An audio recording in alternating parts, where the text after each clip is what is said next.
ডিম টমেটোর ভর্তা বানানোর জন্য এখানে 5 থেকে 6 কোয়া রসুন নিয়েছি। রসুনটাকে মাঝখান দিয়ে চিড়ে নিয়েছি। আর আর একটা পেঁয়াজকে স্লাইস করে কেটে নিয়েছি। একটা টমেটো নিয়েছি স্লাইস করে কেটে, 2টো ডিম সিদ্ধ আর একটু চিলি ফ্লেক্স আর একটু ধনেপাতা কুচি। আর এখানে কড়াইতে দিয়ে দিলাম সর্ষের তেল। দিয়ে আমি রসুনটাকে প্রথমে ভেজে নিলাম, নিয়ে তারপরে আমি স্লাইস করে কেটে রাখা পেঁয়াজটাকে দিয়ে দিলাম।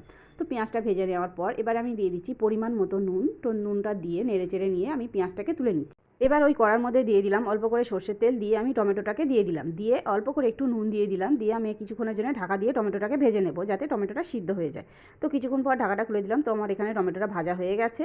আর এবার আমি টমেটোটাকে নামিয়ে নিলাম। তো এখানে ঠান্ডা হয়ে যাওয়ার পর টমেটোর যে খোসাটা ছিল সেগুলো আমি ছাড়িয়ে ফেলে দিলাম। দেওয়ার পর আমি ডিমটা টমেটোর সঙ্গে ভালোভাবে মাখিয়ে নিচ্ছি। তো মাখিয়ে নেওয়ার পর এবার আমি এর মধ্যে দিয়ে দিচ্ছি চিলি ফ্লেক্স আর দিয়ে দিলাম ধনেপাতা কুচি। দিয়ে আমি কাঁচা সর্ষের তেল একটু দিয়ে দিলাম। দিয়ে আমি সবগুলো ভালোভাবে মাখিয়ে নিলাম। তো বন্ধুরা, এখানে যেহেতু আগের থেকে নুনটা দেওয়া ছিল, তো আমি আর নুনটা দিলাম না। তো এখানে আমার ডিম টমেটোর ভর্তা রেডি।